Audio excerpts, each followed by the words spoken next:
병사는 벽의 톱니 구멍으로 무작정 총을 쏘았고 주변 방은 석고와 먼지로 뒤덮였다.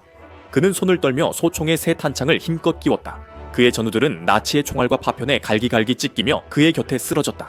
아래에서는 전차들이 거리에 한치 한치를 두고 싸우며 필사적으로 살인 기계를 박살내려 하고 있다.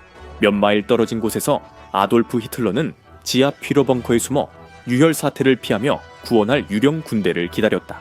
이 전투가 나치 독일을 끝장냈다. 1945년 4월 16일 소련군은 250만 명이 넘는 병력으로 베를린을 공격했다. 강둑을 따라 이반 페트로비치 하사를 포함한 병사들이 무너져가는 제국을 덮치려 기다리고 있었다. 그는 오데르강 동쪽 둑에 젖은 풀밭에 누워 있었다. 주변은 무겁고 실체처럼 느껴지는 침묵뿐이었다. 그는 세 번째로 탄약통을 확인하며 차가운 탄피를 엄지로 쓸어냈다. 머릿속을 비우려 애썼다. 소련군과 함께한 약 20만 명의 폴란드 병사 중에는 동쪽에서 싸운 보이치에우도박 2등병도 있었다. 갑자기 새벽 3시 정각 하늘이 갈라지듯 신호탄이 솟아올랐고 4만여 문의 대포와 박격포, 로켓 발사기가 일제히 불을 뿜었다. 그 소리는 귀를 찢을 듯했고 독일군 병사 전원을 강타했다. 베를린을 앞둔 마지막 자연 방어선이었던 가파른 언덕. 실로 고지는 순식간에 불길과 뒤엉킨 흙더미로 변했다. 불과 처음 20분 만에 100만 발이 넘는 포탄이 독일군 진지를 강타했다. 소련 지휘관들은 140대의 대형 대공 탐조 등을 독일군 진지에 직접 겨냥했다. 적 포수들을 빛의 장벽으로 눈멀게 하려 했지만 이반과 수천 명의 병사들이 돌진하자 계획이 오히려 역효과를 냈다. 포격 연기가 짙게 깔려 빛이 그 벽에 반사됐다. 돌진하는 소련군 병사들의 실루엣이 드러나면서 실로 고지는 독일군이 깊이 파고든 무덤이 되었다. 공격을 예상한 콘크리트 벙커에서 기관총 사격이 쏟아졌다. 이 벙커들은 포격을 버텼다. 이반은 D-34 전차들 이 폭발하는 모습을 지켜보았다. 88mm 평사포의 충격에 포탑이 날아갔다. 그는 북쪽에서 사람들이 붉은 안개로 사라지는 걸 봤다. 보이체와 폴란드 제1군은 독일 수도로 돌진했다. 그들은 치열한 박격포 사격 속에서 강을 건넜고 그들의 부교는 폭발물에 의해 산산조각났다. 그들은 강을 건너 폴란드인을 위해 독일군 진지를 돌파했다. 베를린에 한 걸음 더 다가갈 때마다 정의에 한 걸음 더 가까워졌다. 4월 19일 독일 제9군 이할베 숲에서 포위되어 전선이 붕괴됐다. 4월 20일은 아돌프 히틀러의 56번째 생일이었다. 벙커 안은 긴장감으로 가득했다. 그 복합시설은 총리관저와 정원에 숨겨진 작은 콘크리트 방들로 된 미로였다. 히틀러는 마지막으로 대중 앞에 보이기 위해 총리관저 정원 콘크리트 계단을 올랐다. 잘 가꾸어졌던 정원은 연합군 폭격으로 움푹 패인 땅과 부서진 조각상, 뒤틀린 나무들로 변했다. 히틀러 유겐트 소년들이 폐허가 된 정원에 줄을 서서 총통에 떨리는 손에서 철십자 훈장을 받을 준비를 하고 있었다. 이 아이들은 제국의 수호자였으며 강력했던 베어마흐트가 거의 무력해졌다는 증거였다. 히틀러는 깃을 세운 회색 외투를 입고 줄을 따라 걸었다. 그는 손을 뻗어 소년들의 볼을 꼬집고 어깨를 두드렸다. 그는 뉴스릴처럼 강한 지도자 이미지를 연출했지만 카메라는 진실을 포착했다. 그는 허리를 굽히고 왼발을 끌며 걷는 망가진 사람이었다. 그의 오른손이 심하게 떨려 그는 손을 등 뒤로 감추거나 다른 손으로 잡아 떨림을 숨겼다.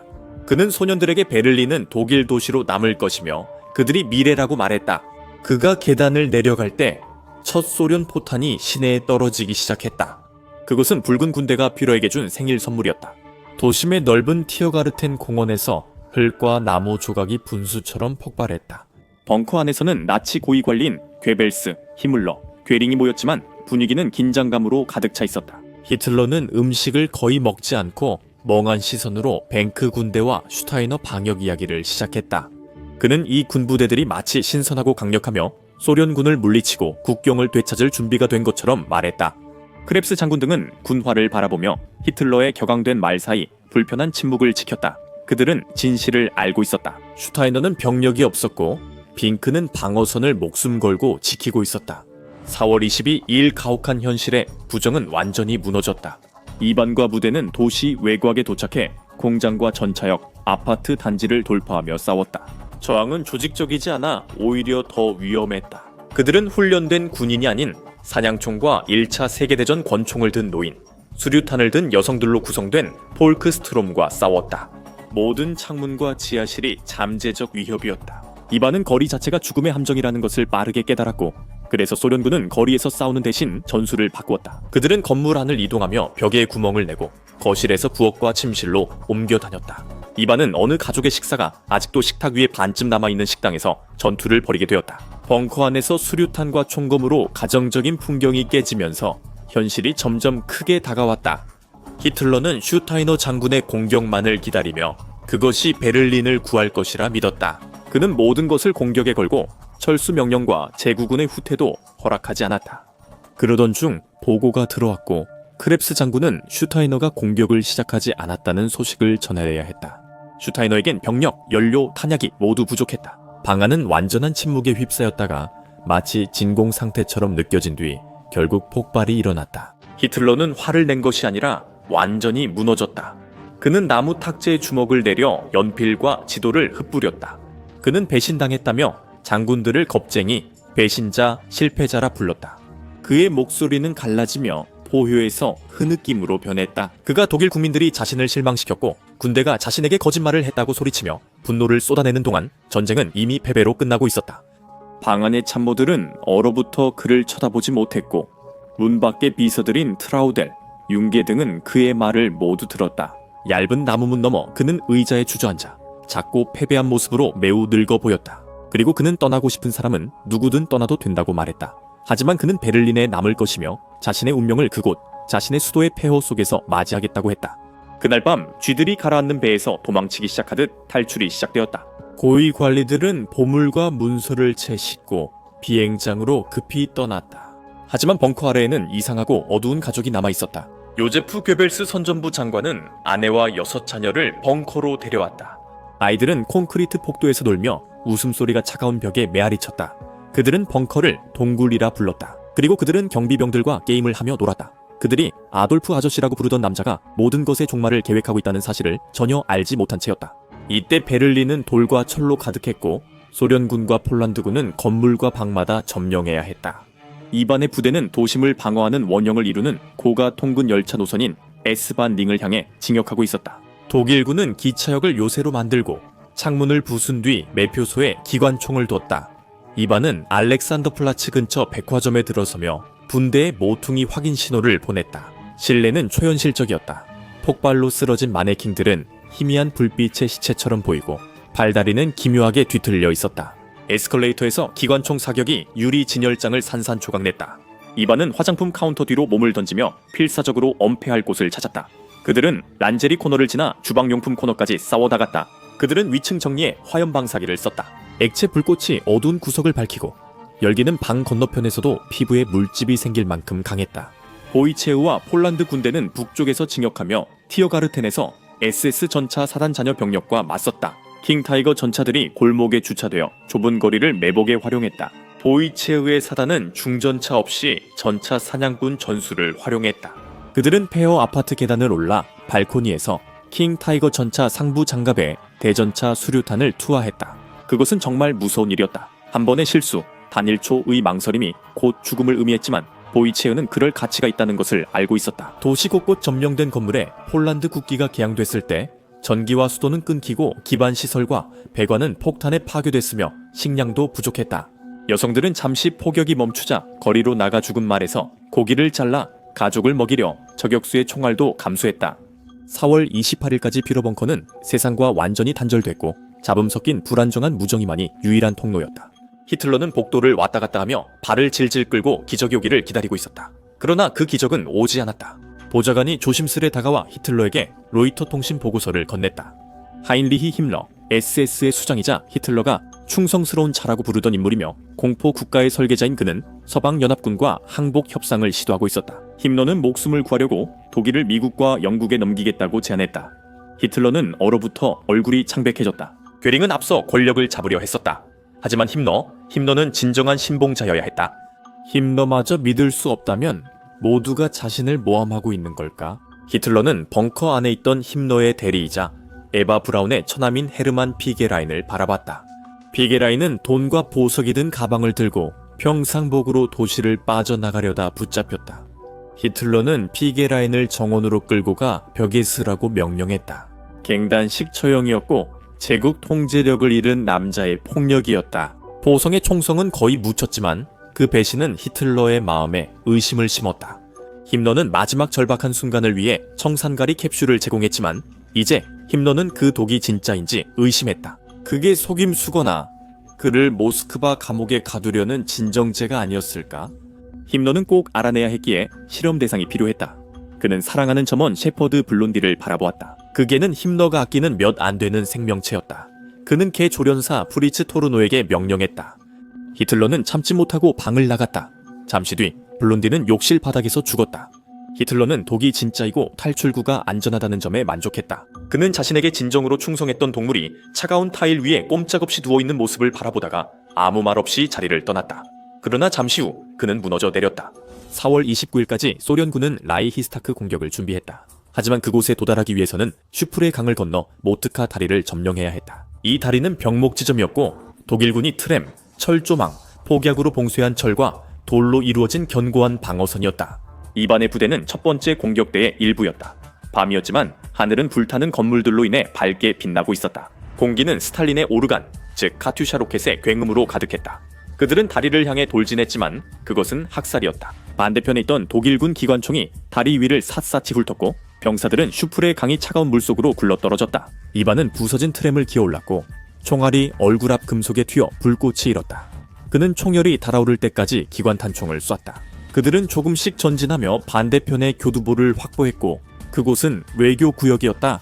그들의 다음 목표는 내무부였다. 히물러의 집으로 유명한 이곳은 거대한 정부 청사로 복잡한 사무실과 복도가 미로처럼 얽혀 있었다. 내무부 전투는 매우 치열했다. 소련군과 SS는 방마다 치열하게 싸우며 작은 창에 수류탄을 던지고 마룻바닥 틈으로 총을 쏘았다. 이반은 법률 서적으로 가득한 사무실에 들어섰고 SS 장교가 칼을 들고 그를 덮쳤다. 이반은 재장전할 틈이 없어 무거운 나무 소총 개머리판으로 그 남자의 턱을 내리쳤다. 그들은 바닥에서 몸싸움을 벌이며 깨진 유리 조각과 쏟아진 잉크 위를 굴렀고 마침내 이반이 자신의 칼을 뽑아 들었다. SS 장교가 이반의 얼굴을 움켜쥐었지만 소용없었고 이반은 끔찍한 소리와 함께 칼을 내리꽂았다. 모든 게 순식간에 끝났다. 그는 바닥에 누워 숨을 헐떡였고 곧 옥상 확보 명령이 내려왔다. 이반이 내무부에서 목숨을 걸고 싸우고 있을 때 벙커에서는 비현실적인 광경이 펼쳐지고 있었다. 소련군은 1마일도 채 안 되는 거리에 있었다. 밖에서 들려오는 개별 소총 소리가 들렸다. 폭발음이 벽을 뒤흔들었다. 히틀러는 자신의 일을 정리할 때가 되었다고 판단하고 마지막 유언장을 비서인 트라우델 융에게 구술했다. 회의실 천장에서 포탄이 떨어질 때마다 먼지가 쏟아졌다. 그는 마지막으로 크게 소리쳤다. 그는 책임을 지지도 않았고 자신이 잘못했다는 것도 인정하지 않았다. 그는 유대인, 장군, 비전을 지지하지 못한 독일 국민을 탓했다. 그리고 그는 직원들을 놀라게 하며 결혼을 결심했다. 에바 브라운은 오랫동안 그의 비밀 연인이자 동반자였으며 대중에게 숨겨져 있었다. 근처에서 폴크스트렘에 참전 중이던 지역 관리이자 하급 시의원인 발터 바그너가 있었다. 그는 참회에서 끌려나와 겁에 질리고 먼지 투성이로 벙커에 끌려와 결혼식을 집전하게 됐다. 작은 지도실에서 히틀러와 에바가 서 있었고 괴벨스와 보르만이 증인으로 함께했다.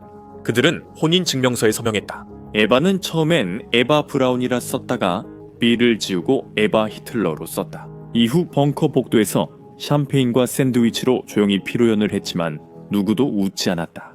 4월 30일 라이히스타크 건물 위로 연기가 오르고 새벽이 밝았다. 창문들은 벽돌로 막혀 요새가 되었다. 그곳은 제3제국의 상징적 심장이었다. 이반은 내무부 창문에서 쌍안경으로 그것을 바라봤고 그것이 목표였다. 길의 끝 라이히스타크 앞 코에니스플라츠는 살육지였다.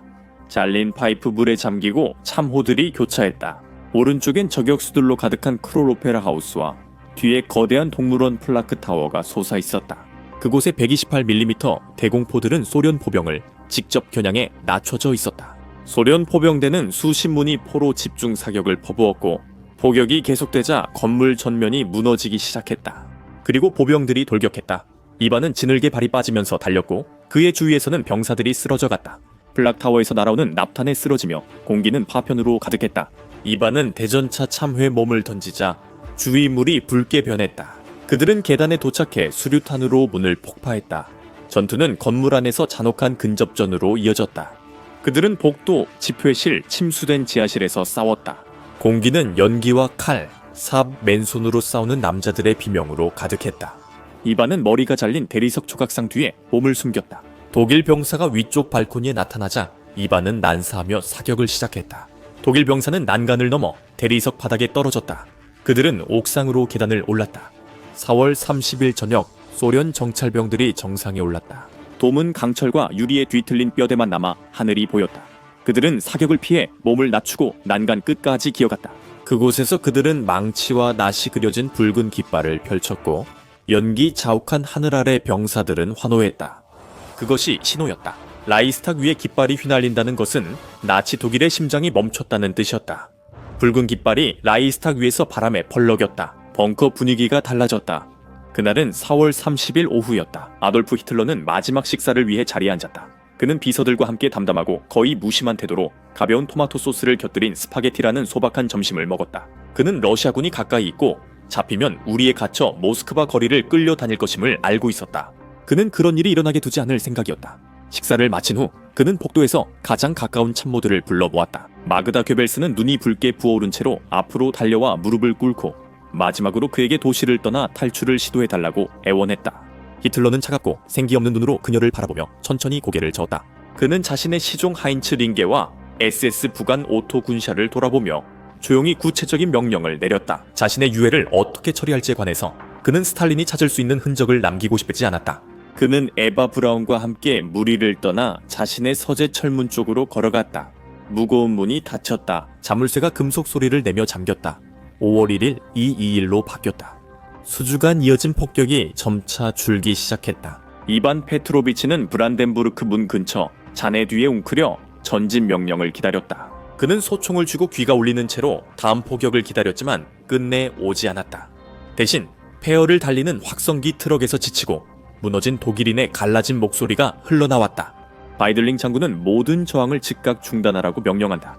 이반은 동료들을 바라보았다. 그들은 더럽고 지친 채 퀭한 눈으로 환호 없이 천천히 일어나 경계하며 주위를 둘러보았다. 독일군 저항 세력은 지하철 터널의 지하실에서 나오기 시작했다. 그들은 총을 쏘며 나오지 않았고 그저 손을 들고 나왔다. 독일군 병사들, 어린 소년도 포함되어 소총을 거리 위에 쌓았다. 보이치에흐는 부대와 함께 티어가르텐 근처에서 장교들이 지휘소를 나오는 것을 지켜보았다. 그들 위로 막대기에 흰 천이 흔들렸다. 전투는 끝났고 그는 전쟁의 상처가 남은 독일 군사 영광의 거대한 기념물인 빅토리 컬럼에 올랐다. 보이치에흐는 폴란드 국기를 들고 총알 자국과 청동 부조를 지나 꼭대기에 올라 흰색과 빨간 국기를 난간에 묶었다. 그는 폐허가 된 수도를 내려다보며 기쁨보다 안도했다. 그러나 모두의 마음엔 여전히 의문이 남았다. 병사들과 지휘관, 전 세계가 같은 질문을 했다. 히틀러는 어디에 있었는가? 소문이 부대 전체에 빠르게 퍼졌다. 어떤 이는 그가 잠수함으로 남아메리카로 도망쳤다 했고 또 다른 이는 전선에서 죽었다고 했다. 스탈린은 해답을 요구했다. 소련 정보 장교들 SME, RSH 부대원들은 항복에는 관심이 없었기 때문에 축하하는 인파를 뚫고 나아갔다. 그들은 제국 총리관저로 달려갔지만 총리관저는 산산조각난 껍데기였다. 소련 군인들은 뒤집힌 가구와 부서진 샹들리에를 지나 조심히 잔해 속에서 언더그라운드 컴플렉스 입구를 찾았다. 벙커로 내려가자 공기는 디젤 냄새와 더 달콤하고 역겨운 아몬드 향이 뒤섞여 매우 탁했다. 병사들은 손전등으로 어둠을 가르며 방마다 이동했고 괴벨스의 숙소에서 마지막 절박했던 시간들을 말해주는 공포의 현장들을 발견했다. 그들은 아이들의 시신을 발견했고 부모는 이미 사라진 상태였다. 남아있던 장군들인 크랩스와 베르크도르프는 회의실에서 탁자에 엎드린 채 발견되었고 포로가 되기보다는 스스로 목숨을 끊은 것이었다. 그곳은 무덤 같았지만 가장 중요한 목표는 없었다. 서재는 비어 있었고 개인 침실도 비어 있었다. 소파에는 피가 묻어 있었지만 시신은 없었다. 정보 장교들은 살아남은 몇몇 생존자들, 즉 도망치기엔 너무 두려워서 남아있던 정비공들과 경비원들을 신문했다. 그들은 모두 공포에 질려 있었다. 장교들은 정원을 가리키며 계단을 따라 비상구로 급히 올라가 총리관저 정원으로 나갔다. 땅은 폭격으로 진흙과 크레이터가 뒤섞여 혼란스러웠다. 그들은 빗속에서 음침한 사냥, 즉 수색을 시작했다.